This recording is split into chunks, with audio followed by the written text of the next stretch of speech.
So hello guys, welcome back to Simran makeovers YouTube channel. So आज हम सिखाएंगे आपको ये वाले नेल्स। ये जो नेल्स हम करेंगे ये करेंगे एक्रेलिक के साथ। सो वीडियो प्लीज़ एंड तक ज़रूर देखना और इसको स्किप मत करना क्योंकि ये वीडियो आपके लिए बहुत हेल्पफुल होने वाली है। So let's get start guys. So अब मैं लगा रही हूँ टिप्स, और टिप्स लगाने से पहले मैं अपने नेल्स की प्रेपरेशन कर चुकी हूँ। मैंने क्यूटिकल्स पुश करके कट कर लिए हैं और मैंने फाइलिंग एंड बफिंग करने के बाद एक प्लेन स्मूथ बेस रेडी कर लिया है। और मैं यहाँ पे अप्लाई कर रही हूँ हाफ टिप्स क्योंकि आज हम लगाएंगे एक्रेलिक इस पे। और जब भी आप एक्रेलिक एक्सटेंशन करते हो, परमानेंट एक्सटेंशन करते हो, तो आप यूज़ करते हो ऑलवेज सी कट टिप्स और half tips.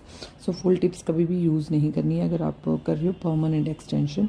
So tip cutter की हेल्प से मैंने यहाँ पे उनकी लेंथ को मेंटेन कर लिया है। मेरे क्लाइंट को ज़्यादा लेंथ नहीं चाहिए थी, सो उसके अकॉर्डिंगली आप ऑलवेज जितनी लेंथ आपके क्लाइंट को चाहिए तो उनसे कंसल्ट करें। और दूसरे हैंड्स की भी मैंने लेंथ कट करने के बाद दोनों नेल्स को मेजर कर लिया है। क्यूटिकल से क्यूटिकल को मैच करने के बाद हम दोनों नेल्स की, दोनों हैंड्स के नेल्स की जो लेंथ है उसको मेंटेन करेंगे। सो कभी भी आपने ऐसे अंदाजे नहीं लगाने कि ये एक जैसे लग रहे हैं, नहीं, आपने हमेशा ऐसे ही मेजरमेंट करनी है। और मैं यहाँ यूज़ कर रही हूँ सीफ बनाना फाइलर या सी फाइलर बोल लो आप इसको, और 100x100 का कैमेलॉन का फाइलर है। और मैं क्रिएट कर रही हूँ यहाँ पे कॉफिन शेप। सो मेरे क्लाइंट की जो रिक्वायरमेंट है उसी के अकॉर्डिंग हमने उसको शेप की है। और उसके बाद मैं यहाँ पे यूज़ कर रही हूँ सॉफ्ट बफर क्योंकि हार्श लाइंस को मिनिमाइज़ करने के लिए, प्लेन स्मूथ बेस रेडी करने के लिए फाइलर के बाद ऑलवेज़ यूज़ करना है आपने बफर। सो ये बहुत ही फ़नी होता है, ऐसे मुझे करना अच्छा लगता है, मुझे बफर यूज़ करना अच्छा लगता है। सो हम कर रहे हैं एक्रेलिक की एप्लीकेशंस। एंड नाउ मैं एम टेकिंग 14 नंबर ब्रश, और इसका कोई ब्रांड नहीं है, ये मैंने दिल्ली से परचेज़ किया था। सो ये बहुत ही अच्छा ब्रश है। और IBD का एक्रेलिक यूज़ कर रहे हो, कैमेलॉन का कर रहे हैं मोनोवर यूज़। सो फर्स्ट बीड जो मैंने उठाई थी वो बहुत ही मीडियम साइज़ की उठाई थी और मैंने रखी थी जहाँ पे मैंने नेल अपना जॉइंट किया है, टिप लगाई थी उसके ऊपर सेंटर में, ताकि जो हम सबसे ज़्यादा स्ट्रेस पॉइंट है इसी को हम इस पे बीड लगाने के बाद इसको फिक्स कर देंगे। और सेकंड बीड हम लेंगे, उसको हम रखेंगे क्यूटिकल से थोड़ी सी पीछे ये। और हम ऑलवेज जब भी आप एक्रेलिक की एप्लीकेशन करते हो ना गाइस, तो आप उसकी जो डायरेक्शन है ना, जो फॉल है वो नीचे की तरफ रखो, फिंगर को नीचे की तरफ, क्योंकि लिक्विड होता है तो जब भी वो फॉल होगा तो डाउनवर्ड आएगा। अगर आप उसको स्ट्रेट रखोगे तो वो क्यूटिकल्स में जाने लगता है। सो ये एक अच्छी टेक्निक है कि आप उसको ड्राई मत करो, जैसे ही आप रखते हो उसको साथ के साथ ही स्प्रेड करना स्टार्ट कर दो। जब आप रखते हो बीड वो ड्राई हो जाती है तो उसको फैलाना थोड़ा सा मुश्किल हो जाता है आपके लिए, और आप इसीलिए आपकी जो एक्रेलिक की है वो फिनिशिंग नहीं आती है।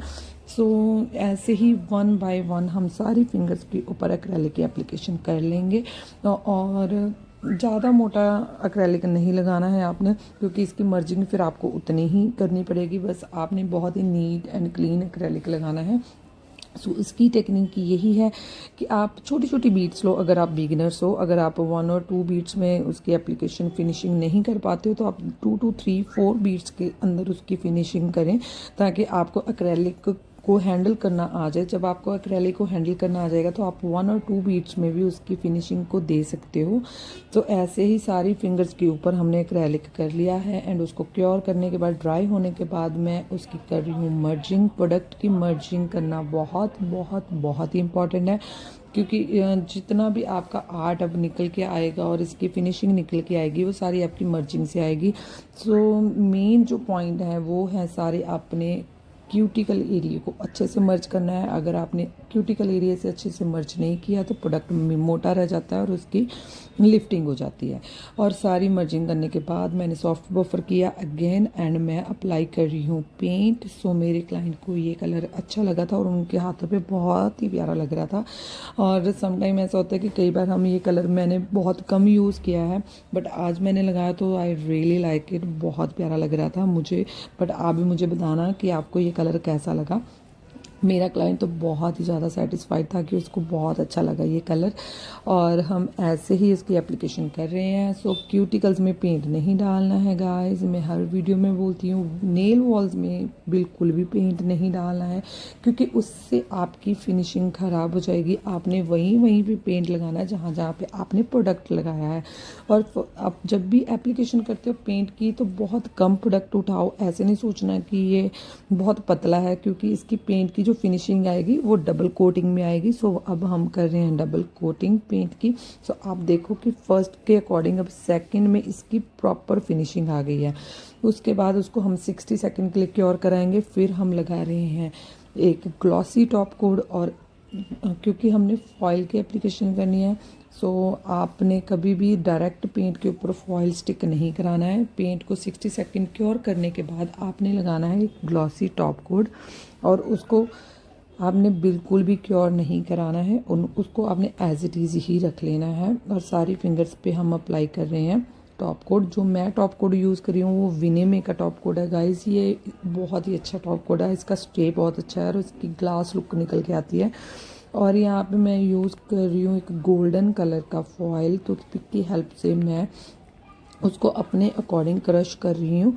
और उसके जैसे जैसे क्लाइंट ने मुझे दिखाया था एक आर्ट, में वैसे ही क्रिएट करने की कोशिश कर रही हूँ, और होपफुली आपको ये आर्ट अच्छा लगेगा। और हमने जैसे जैसे उनको दिखाया था वैसे वैसे एक बिना क्योर करवाए टॉप कोड के ऊपर हम प्लेस करते जा रहे हैं छोटे बड़े और मीडियम साइजेस के फॉइल पेपर। और आप देखो कि it is so easy to do, इसमें कोई मुश्किल काम नहीं है। और फॉइल आर्ट है ना जो, वो बहुत ही क्लासी लगता है, बहुत ट्रेंडिंग में है।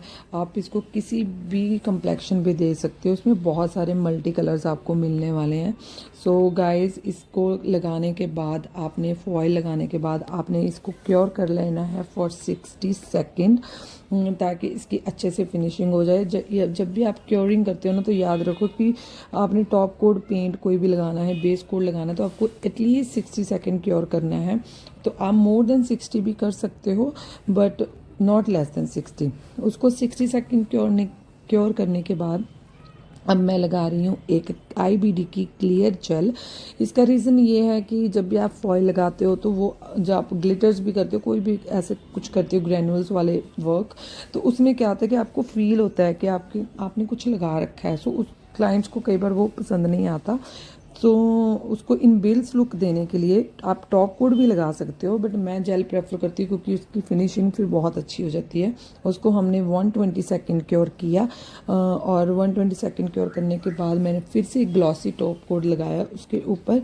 और ये हमारी नेल्स की है फाइनल लुक। आई होप ये आपको बहुत अच्छा लगा होगा और आपके लिए बहुत ही ज़्यादा हेल्पफुल होगा। ऐसी ही अच्छी अच्छी वीडियोज़ देखने के लिए please subscribe my YouTube channel and follow me on Instagram, Simran makeovers Mohali. आप मेरे स्टूडियो विजिट कर सकते हो for courses and for the services. मेरा स्टूडियो है जो मोहाली में है, फेज 7 में, with the name of Simran makeovers. और मैं अपना नंबर भी कैप्शन में डाल दूँगी, आप मुझे कॉल कर सकते हो, व्हाट्सएप कर सकते हो। So thank you guys, I love you all.